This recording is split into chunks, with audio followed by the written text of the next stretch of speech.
So it's being said, keep your eyes on Kareem Hunt to the Eagles.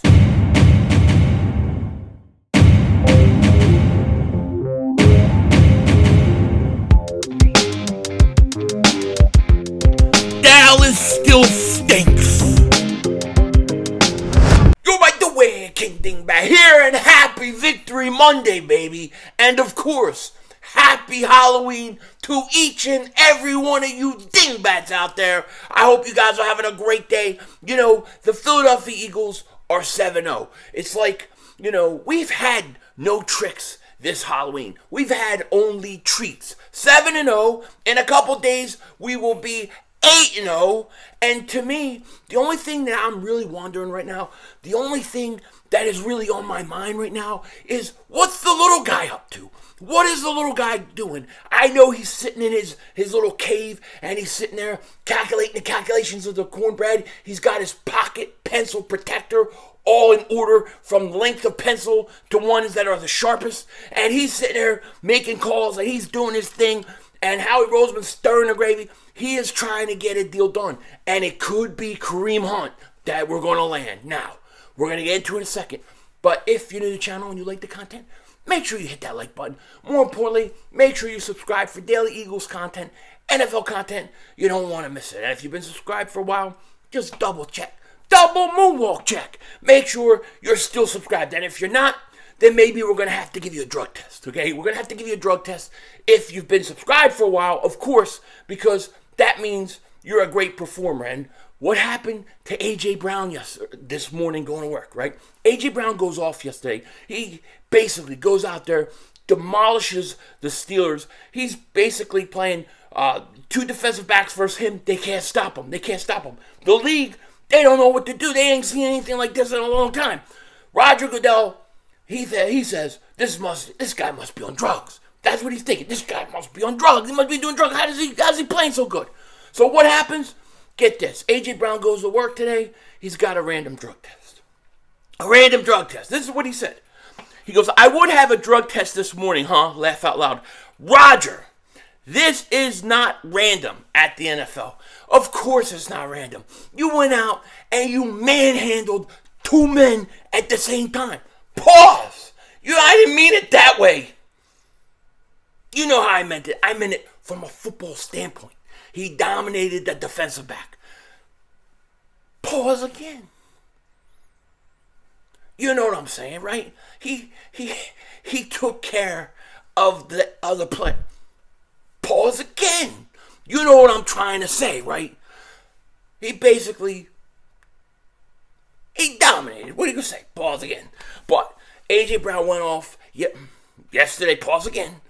And basically, the NFL couldn't believe what he did. I don't know why I can't believe it. The guy's a beast. It was a T.O.-esque performance. That's exactly what it was. You gotta absolutely love it. Also, we do have a little bit of news today. The Eagles, Pound Eagles, have signed cornerback Javelin Guidry to the practice squad and released wide receiver Deon Cain from the practice squad. So they're adding another cornerback. That's fine. I'm good with it. Whatever. We'll see. I'm sure there's a reason why, but we'll find out. And then they had an injury report, which really was like a real injury report. It was more of a guess. So Jordan Davis and Josiah Scott both have ankle injuries, and they did not practice. Pretty much everybody else did. So I think that's good news. Now, as far as Jordan Davis goes, it sounds like it's going to be 4 to 6 week injury. So I'm guessing somewhere between week 10 and 14 he'll be back. But to me, if he comes back and he's ready to go for the playoffs, that'll be huge for us. That'll make a huge difference in our running game. Will Howie Roseman try to bring in another defensive tackle or defensive end? I don't know. I don't know. But we are 24 hours away from the trade deadline. Okay, we're 24 hours away from the trade deadline. And here's the thing. I think Howie's not done yet. I'm just going to say, I don't think there's any way Howie Roseman is done yet, okay? And we're seeing some moves already happen. Roquan Smith, he got traded to the Baltimore Ravens today for, I think it was a second and a fifth. Don't quote me on that, but I think it was second and fifth. That's a great pickup for the Baltimore Ravens. No question about it. The guy's a stud. But I didn't think the Eagles were going to go out and trade for a linebacker. I never really thought that was something that would happen. What do I think is going to happen? I think there's a shot for Kareem Hunt. I think Kareem Hunt is in play. Now, there's a few reasons why I say it. Because, one, I think if you added the type of back that Kareem Hunt is to the backfield to be a complementary piece to Miles Sanders, that 1-2 punch would put the Eagles' offense into the next stratosphere. It really, really would, okay? And we're getting reports today that the Eagles are the team to watch. You have to watch the Eagles when it comes to Kareem Hunt. Ralph Viciano, it sounds like a gabagool eating, canola eating paisan, probably said his name wrong, but I apologize for that. But he says, I think Eagles GM Howie Roseman isn't done. Pause. I've heard the same as others. Keep an eye on them and running back Kareem Hunt. They tried to go for Christian McCaffrey. Hunt might only cost a fourth, and he'd be huge as a receiver coming out of the Eagles' backfield, making them hard to stop. Yeah, Hunt is pretty decent out of the backfield. That's something that we haven't really talked that much about, but he is. This move makes sense to me. See, here's my thing. I watched, 4th and 1 yesterday. The Eagles went for it, and a quarterback sneaked it with Jalen. Now, Pittsburgh was ready for it, and they pretty much blew it up. There was a penalty, and it wound up getting us a first down. But if you look at what they were doing, Hurts' head was getting twisted back over here. He was seeing, he could see the back of his head. It was like too much. I think that I don't mind Hurts sneaking here, there, and stuff, but I don't want that always to be the case. That's the only thing I'm going to rely on. I don't want to take and waste, chances of him getting hurt. I don't want to have it happen. I don't want him getting hurt. I don't want him getting hit in the back of the head or rolled on. I don't want it. And the more you do it, the more risk you're taking. So I think they got to be careful with that. Kareem Hunt would come in, and he would be a great short yardage back. He would be a great compliment to Miles Sanders. I think that there's something to this, okay? And hear me out, okay? Hear me out. But I think, and I know the NFL likes a bigger passing game, and I think they want to have the ball thrown in the air. They want to have all these touchdown passes, high-scoring games. But I think when you get into the playoffs, especially when you play in the East, the Northeast, and you play in cold weather, I think when you get into December, you get into January, okay, when it's cold outside at the link, and it's cold in these stadiums, a power back, a big physical back, is a mother humper. Like, it's a mother humper, because teams, they don't want to hit that guy that's going to be pounding on them all day long. Pause. You know what I'm saying? Like, they don't want it. So I think a big back like that, a physical back like that in the cold in December, in January, I think it's a big advantage. I think when the Eagles had LeGarrette Blount and Jay Ajayi, I think it was a big advantage for them. So I see Kareem Hunt very much as a Jay Ajayi type move.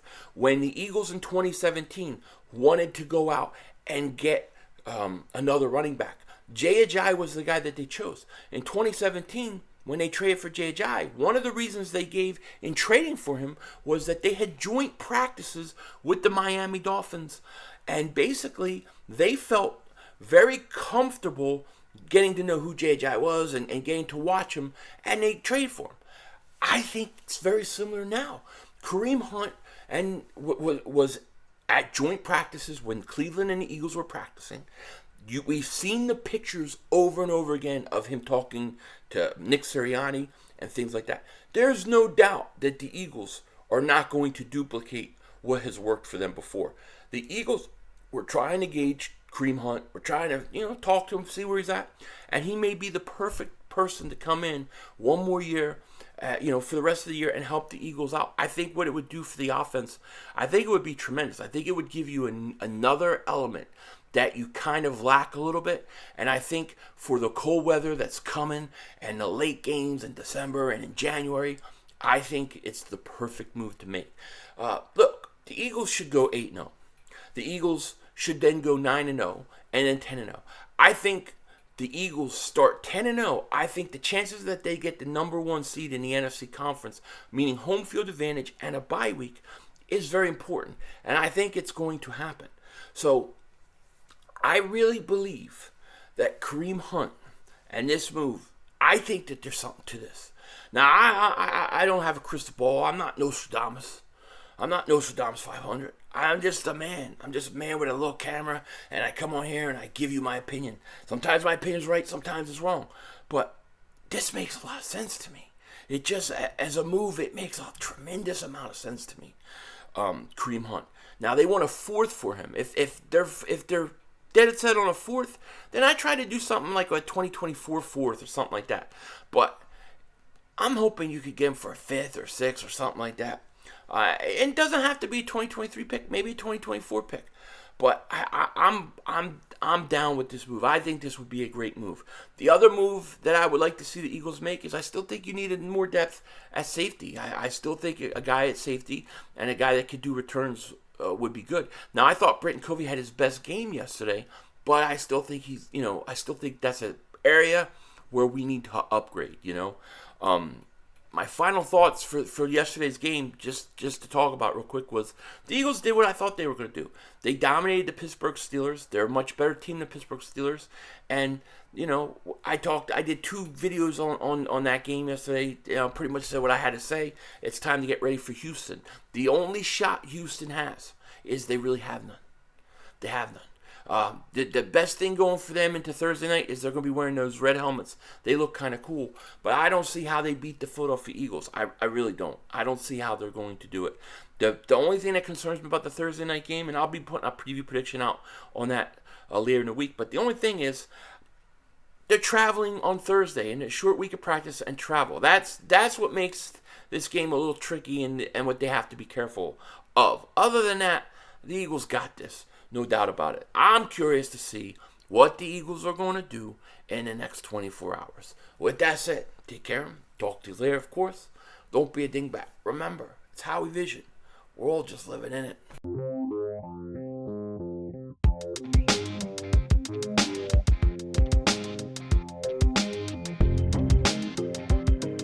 So I just want to take a second. I want to thank everybody again for all the support. I've had massive support with this whole copyright strike thing and not being able to stream for a week. It really sucks because I couldn't do the post-game show with Joey. I couldn't go stream on somebody else's channel. I was supposed to do something with Thomas Ma on Wednesday. I can't do it with him. I really can't do anything live streaming because it puts everybody else at risk too. And I'm not going to do that to anybody. So I just want to thank everybody for the support. Hopefully this thing will be fixed and sorted out soon. At least my claim was unrejected and forwarded. And so now we're going to see what the proof or the evidence is of me doing something wrong. Hey, if they have it and I did something wrong by mistake, I will gladly accept my punishment and move on. But when you know you're right, you think you're right, you got to fight till the end. And that's what I always do. Every time I've gotten in trouble and I didn't think I did it wrong, I don't care, man. I stick to my guns. That's how you got to do it. With that said, there's a Washington out.